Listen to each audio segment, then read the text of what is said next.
8 বজাৰ পৰা কাৰ্যসূচী আৰম্ভ হৈছে। ইয়াৰ ভিতৰত প্ৰথম আমাৰ ষ্টুডেণ্টৰ যিটো মৰ্ণিং এছেম্বলি হয়, মৰ্ণিং এছেম্বলি হৈছে।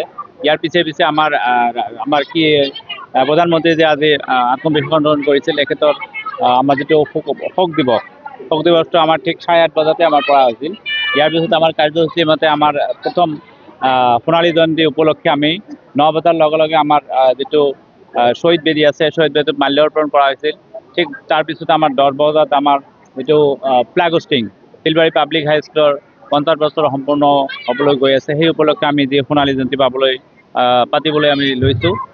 সেই পাতাত আমাৰ যি ফ্লেগ হোষ্টিং আছে, এই ফ্লেগ হোষ্টিংটো আমাৰ বিভিন্ন স্কুল, আমাৰ স্কুলৰ এক্স শিক্ষকসকল তথা আমাৰ বিদ্যালয়ৰ শিক্ষকসকল আৰু বিভিন্ন স্কুলৰ পৰা অহা শিক্ষক শিক্ষয়িত্ৰীসকল, আমাৰ উত্তৰাঞ্চলৰ মুৰব্বী, বিভিন্ন দল সংগঠন লৈ আমি আমাৰ ফ্লেগ যিটো আছে এইটো হোষ্টিং সম্পূৰ্ণ কৰিছোঁ।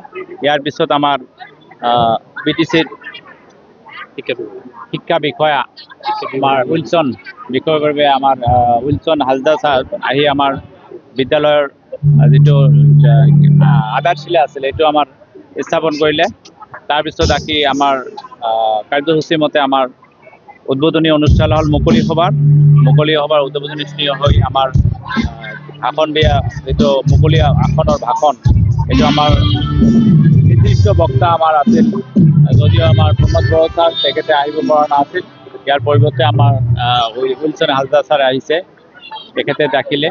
আৰু ইয়াৰ ওপৰতে আমাৰ মুখ্য বিশিষ্ট যিবিলাক অতিথি আছে একেলগে আৰু ভাষণ ইতিমধ্যে চলি আছে।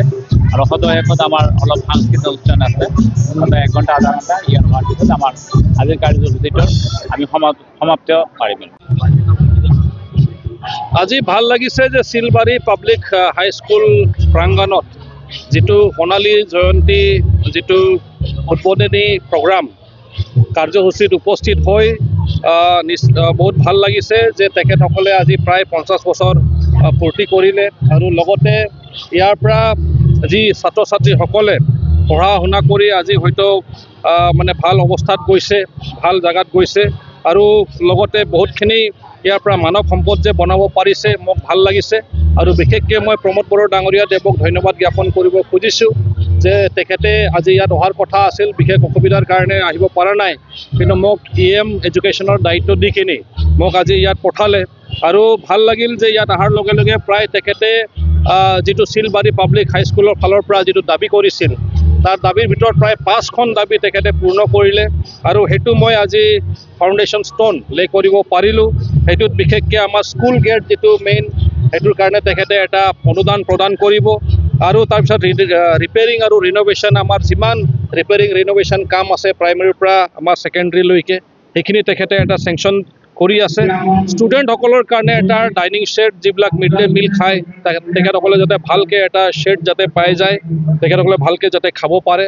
লগতে ইয়াত ছাত্ৰ ছাত্ৰী বাঢ়ি আছে, এডিশ্যনেল ৰুমৰ দৰকাৰ আছে, তো সেইকাৰণে এডিশ্যনেল ৰুমৰ কাৰণে তেখেতে এটা অনুদান প্ৰদান কৰি আছে বা ফাণ্ড এটা দি আছে। আৰু লগতে পাৰ্কিং শ্বেডৰ কাৰণে। তো এইকেইটা আজি মই অকল ঘোষণা নহয়, এইটো মানে অলৰেডি ফাউণ্ডেশ্যন ষ্ট'নটো লে কৰা হৈ গ'ল। তেখেত এইবিলাক কাম অতি শীঘ্ৰে আৰম্ভ হ'ব। মই ভাবোঁ যে ইনফ্ৰাষ্ট্ৰাকচাৰ ডেভেলপমেণ্টৰ কাৰণে এই স্কুলখনত যিটো ৰিকুৱাৰমেণ্ট আছিল প্ৰায় মোটামুটি তেখেতে অলৰেডি প্ৰদান কৰিছে। আৰু যদি তেনেকুৱা ধৰণৰ কিবা যদি দৰকাৰ হয়, নিশ্চিত ৰূপে আমাৰ ছাৰে এইটো একচেপ্ট কৰিব বা তেখেতে সহায় কৰিব বুলি মই আশাবাদী। আৰু লগতে এইখন অঞ্চল অতিকে পিছপৰা, বিভিন্ন ধৰণৰ তেখেতসকলে আমাৰ সদৌ অসম গৰিয়ামৰীয়া দেশী জাতীয় পৰিষদ ফালৰ পৰাও এটা স্মাৰক পত্ৰ তেখেতসকলে প্ৰদান কৰিছে। নিশ্চিতভাৱে এইখন মই আমাৰ চিফ মহোদয়ক মই প্ৰদান কৰিম যাতে এইখনো সম্পূৰ্ণ হয়। আৰু মই আশাবাদী এই অঞ্চলখন নিশ্চয় আগুৱাই যাব। আমাৰ ইয়াত দলীয় যিবিলাক নেতৃবৰ্গসকল আছে, আমাৰ VCDCৰ যি হল নেতৃবৰ্গসকল আছে, ভাল কাম কৰি আছে। মই আশাবাদী যে অহা দিনত ৰাইজৰ কাৰণে কাম কৰি যাব।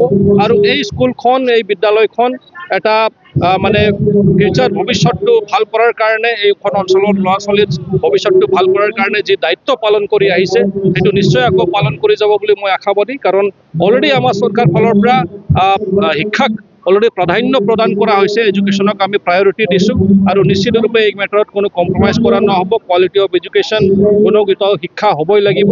আৰু মই আশাবাদী যে নিশ্চয় এইখন প্ৰাংগণত যি এটা পৰিৱেশ আছে নিশ্চয় আকৌ ভাল হ'ব অহা দিনত বুলি ভেঞ্চাৰ স্কুলক লৈ আপোনালোকৰ এতিয়া আমাৰ চৰকাৰ ফালৰ পৰা অলৰেডি একৰ্ডতে আছে যে আমাৰ বিটিআৰ অঞ্চলত যিমান তেনেকুৱা ধৰণৰ ভেঞ্চাৰ স্কুলসকল আছে বা বিদ্যালয়সমূহ আছে গোটেইখিনি যাতে প্ৰভিন্সিয়েলাইজ কৰা হয় এইটো অলৰেডি আমাৰ দফাতে আছে বা আমাৰ একৰ্ডতে আছে এতিয়া আমি এইটো ষ্টেটৰ লগত ফ'ল' আপ কৰি আছোঁ ষ্টেটে আগৰবাৰ যিমানখিনি কৰিব দিছিলে প্ৰভিন্সিয়েলাইজ কৰা সেইটো কৰা হ'ল এতিয়া ভেঞ্চাৰ স্কুলত প্ৰায় এটা ডিচিশ্যন অলৰেডি আহি গৈছে সেইটো হয়তো কেইদিনমানৰ পিছত আপোনালোকে গম পাব যে প্ৰভিন্সিয়েলাইজেশ্যনৰ প্ৰচেছ আগবাঢ়ি আছে কি ক'লে নিৰ্বাচনৰ আগতে নিশ্চয় নিশ্চয় নিশ্চয় নিৰ্বাচনৰ আগতে স্যাৰ পৰ্বতৰাত বহু বিদ্যালয় আছে মানে ছাত্ৰছাত্ৰী অনুপাতে শিক্ষক নাই না এতিয়া সেইটো এটা ৰেচনেলাইজেশ্যনৰ প্ৰচেছ চলি আছে এটা হ'ল ৰেচনেলাইজেশ্যনৰ প্ৰচেছ চলি আছে ক'ত মানে শিক্ষক বেছি হৈ আছে স্কুলত ক'ত কম হৈ আছে সেইটো ৰেচনেলাইজ কৰা হৈ আছে আৰু তাৰ বাহিৰেও এতিয়া যিবিলাকে টেটত এপিয়াৰ কৰিছিল তেখেতসকলক এপইণ্টমেণ্ট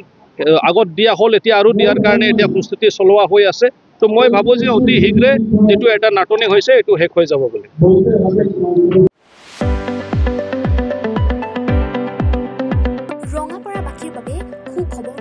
আপুনি যদি দুচকীয়া বাহন ল'ব বিচাৰিছে তেন্তে এতিয়াৰে পৰা আৰু চিন্তাৰ কোনো প্ৰয়োজন নাই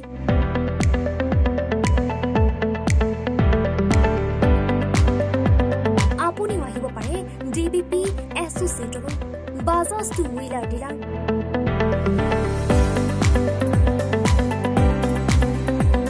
আমাৰ ঠিকনা ৱাৰ্ড নং 8 ঠাকুৰবাৰী ৰোড ডাকঘৰ ৰঙাপাৰা জিলা শোণিতপুৰ